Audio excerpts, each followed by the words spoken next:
Niatnya hanya satu, membantu golongan mu'alaf sepertinya mendalami Islam. Itu pegangan guru agama Nur Fatiah Doris Abdullah apabila sanggup berkorban masa dan tenaga memberi bimbingan Al-Quran dan akidah kepada saudara baru di Pusat Gelandangan Dapur Kausar dekat Seremban.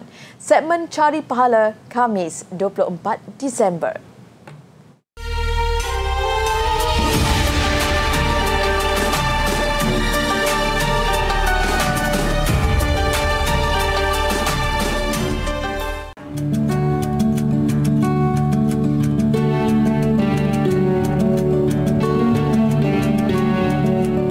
Nur Fatiah yang juga seorang mu'alaf berkata dia bersetuju untuk mengajar di kelas itu selepas dipelawa pihak Dapur Kausar.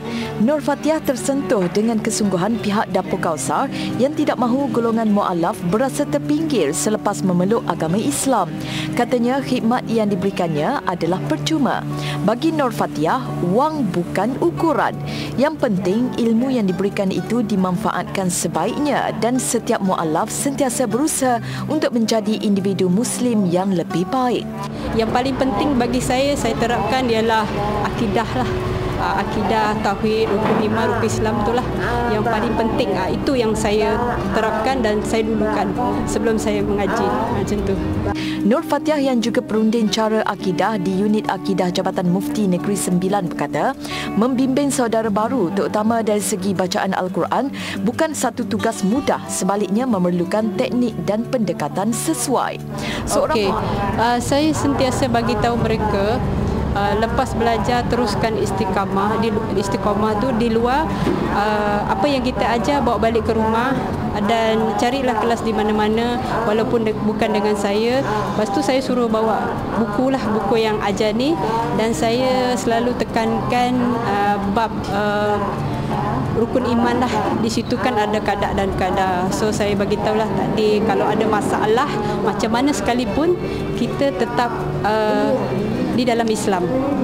So saya selalu terapkan macam itulah dengan mereka. Sepentingnya akidah kat situ. Seorang mu'alaf, Anita Allen, 46 tahun berkata banyak perkara yang dipelajarinya di kelas itu. Belum 2 minggu belajar, dia sudah mampu menghafal beberapa surah pendek.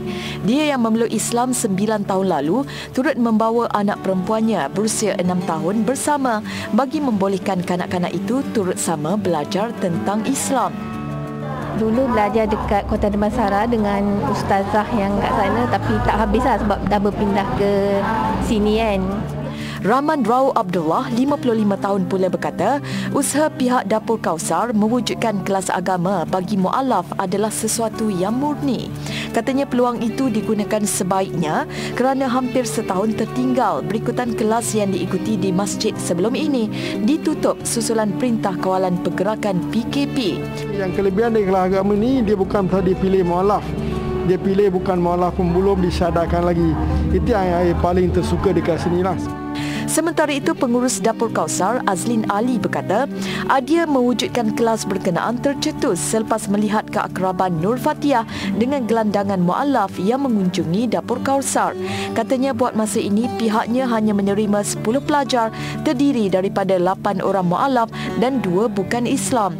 Rancangan seterusnya, Dapur Kausar mahu membuka pusat jagaan untuk mu'alaf pula.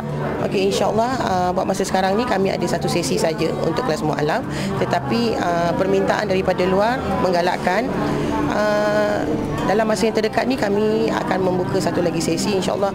So kami meminta daripada orang ramai supaya dapat membantu kami untuk sama-sama membantu golongan mu'alaf ni untuk mu'alaf care center. Segmen Cari Pahala, TV9.